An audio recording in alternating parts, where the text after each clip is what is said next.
The topic of this video is going to be on Bruce Lee, and it's also going to be a review of his workout from 1965. We know he did this workout because we have one of his gym cards that he filled out. So I actually went and did this workout. I'm going to be going through it, and I'm going to be letting you know what I think about it and maybe what I think Bruce Lee's mindset was. Bruce Lee is arguably the most influential martial artist of all time. He is perhaps the best well-known martial artist. He was a student of bodybuilding. He bought the bodybuilding magazines. He clipped articles, and he integrated bodybuilding style training into his own routine. So first off, let me tell you a little bit about Bruce Lee if you're not a martial arts fan. If you don't know much about him, he was born in San Francisco in 1940. And then when he was 4 months old, he moved to Hong Kong with his parents. His father was a Cantonese opera star. So from a very early age, Bruce Lee was introduced to child acting in the entertainment industry, but the films he did as a child, those weren't martial arts films. That would come later. In 1956, he attended St. Xavier College, and he was mentored by brother Edward, and he was a coach of the school boxing team. And then during this time, Bruce Lee got involved with several fights, and his parents decided it was best he start training in martial arts as well. And initially, he was rejected. He wasn't allowed to train in Wing Chun because of his mixed ancestry. He had some European ancestry, and the Chinese were very guarded and nationalistic. They didn't want to teach their fighting styles to outsiders. And this is why Lee was kind of rejected at first. But finally, they accepted him. He began training with Yip Man.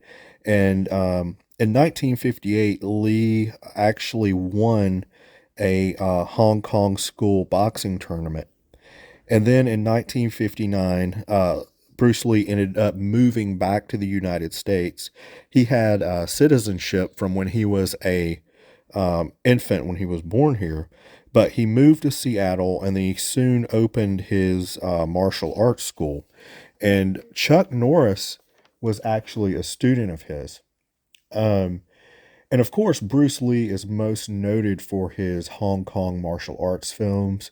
Some of those films are The Big Boss, Fist of Fury, Way of the Dragon, Enter the Dragon, The Game of Death. And Bruce Lee also was an innovator in martial arts. He was big about taking from different styles and creating his own. He also respected Western philosophy, Western styles. That's why he really adopted of a lot of bodybuilding style training. But he created Jeet Kune Do, which is way of the intercepting fist, and it combined styles of Wing Chun, Tai Chi, Western boxing, and street fighting. So Lee had a relatively short but big career in martial arts films. He died at age 32 on July 23rd, 1973. There was a lot of mystery surrounding, his death, but it's generally accepted that he died from a cerebral edema, which is brain swelling. And then after he died, there were a lot of conspiracy theories that he was actually still alive. And then you had a lot of Bruce Lee type clones come out to kind of capitalize on his success. They continued making movies. You had kind of Bruce Lee knockoffs that did these movies, kind of like you see with Elvis impersonators. It's really the same phenomenon. A lot of people, never could accept that Elvis died. And that's the same thing you saw with Bruce Lee. But as I was saying, Lee really respected bodybuilding. He integrated it into his own routine. He really thought bodybuilding was great. He really respected it. Like I said, he collected the articles from magazines. And while his goal wasn't to be like really big, he used bodybuilding to strengthen his muscles and to improve his physique. And I'm sure, like, he knew Bolo Young, who was the same way. Bolo was actually had a bodybuilding career and a martial arts film career. Um, so it's just interesting to see the crossover between bodybuilding and martial arts and how it can be taken and integrated in that style of training. But anyway, there was this workout that he did from 1965. We know it's his. We know he did it because he wrote it down, and I'll post a picture of the workout card. But then I'm going to go through this workout, tell you what I think about it, kind of tell you what I think his mindset was, and then we'll go from there.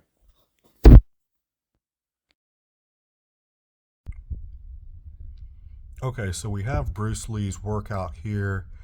As I said, this was from 1965. It came directly off a gym card that he filled out. So we know this is what he did. This would have put him at around 25 years old. Like I said, he died pretty young. He died at 32. So that would have been 7 years later. This workout, you could tell that, Bruce Lee had I would say kind of an amateur grasp, at least, on weight training, on bodybuilding. You could tell he was no expert as he, was piecing this together. But I'll go through it. The first exercise that he did here was a squat, 3 sets, 10 reps. And Bruce Lee, on the workout card, he used 95 pounds. I believe, since this is really the only leg exercise besides calf raise at the very end, I believe Bruce probably used the squat at the beginning of his workout as more of a warm-up, because most of these other exercises are focused on the arms, the forearm, and the tricep. So that is your first. That's how I kind of looked at it. I did 3 sets of barbell squats for 10 reps. The next exercise you have is the French press. And he did 4 sets of 6 reps here. Now that you're doing the 6 reps, you're going to be going much heavier. And when I first saw this workout, another thing I noticed was the weight that Bruce was using was a good bit lighter than what I would usually use. But you have to keep in mind that Bruce, probably weighed, depending on what time, what stage of his career, what year it was, he was a small guy. He weighed anywhere from 120 to 145 pounds, and he was 5'7". Very, smaller bone structure, just a smaller guy in general, incredibly lean and ripped, but not very massive as far as muscle size. So I definitely upped the weight on this. And when you're working in the rep range of 6, 8, you're going to be using much heavier weight to actually get something out of this workout. But 4 sets of French press, 6 reps. Then we move on to the incline curl. Again, I was going pretty heavy here. I think anywhere from 50 to 60 pound dumbbells is what I was using.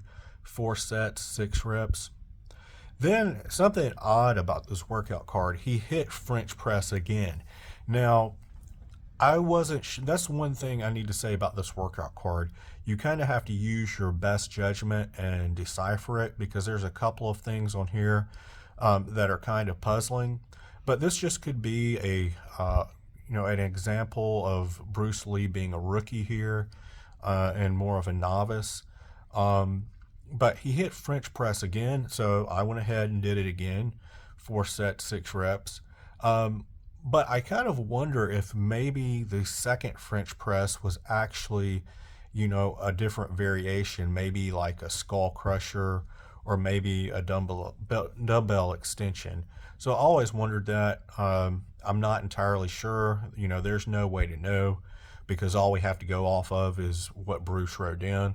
But since it said French press, I went ahead and did French press again. The next exercise, another bicep exercise, the dumbbell concentration curl. Again, I went heavier than Bruce would. I think Bruce was using a 35-pound dumbbell. I was using like a 60-pound dumbbell here, 4 sets of 6 reps. And another thing, when you're going low rep, you could get more out of the workout by, going slow on the negatives and making yourself work. So that's what you could do in the absence of more reps.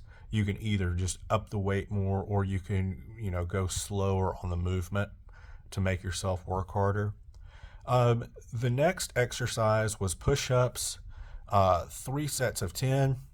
Bruce had 70 to 80 pounds written down, and I highly doubt he used a weighted vest. What I think it was he was kind of estimating the percentage of his body weight that a regular push-up would use. That's why he wrote, 70-80 for the weight that he used. And to be honest with you, right here, I just went ahead and banged out 30 push-ups because that was no issue for me.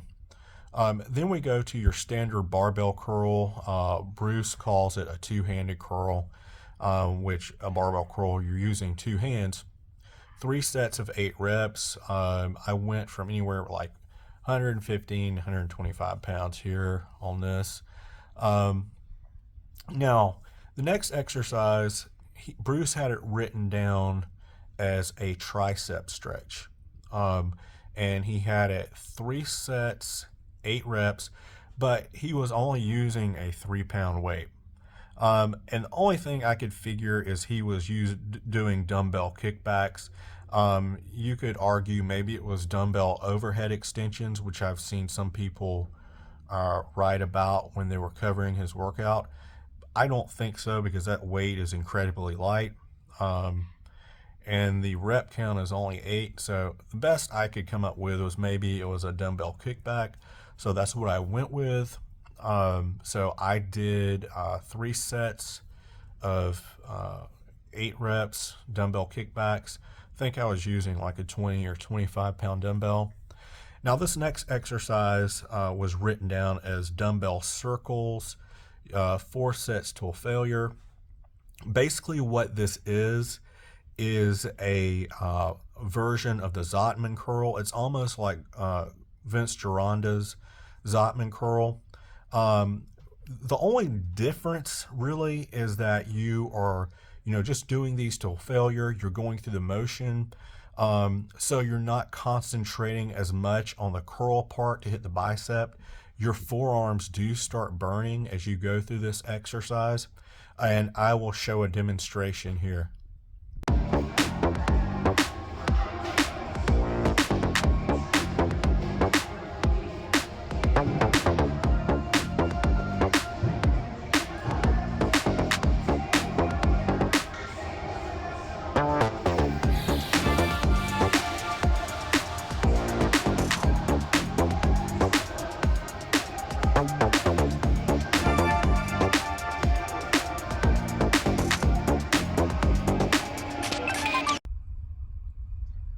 All right, now that you've seen the dumbbell circles, you could kind of see how that movement would kind of be natural for like Kung Fu or Wing Chun, just the arm movements, working the forearms.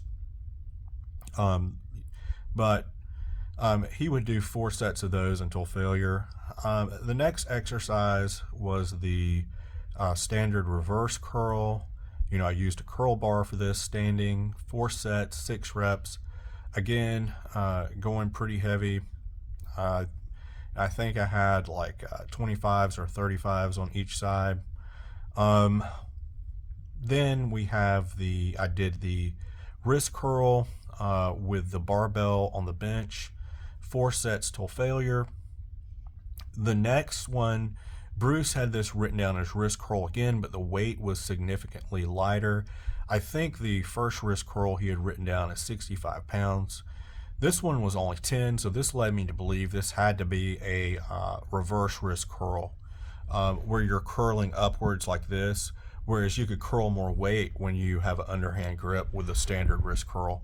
So I did that, 4 sets till failure.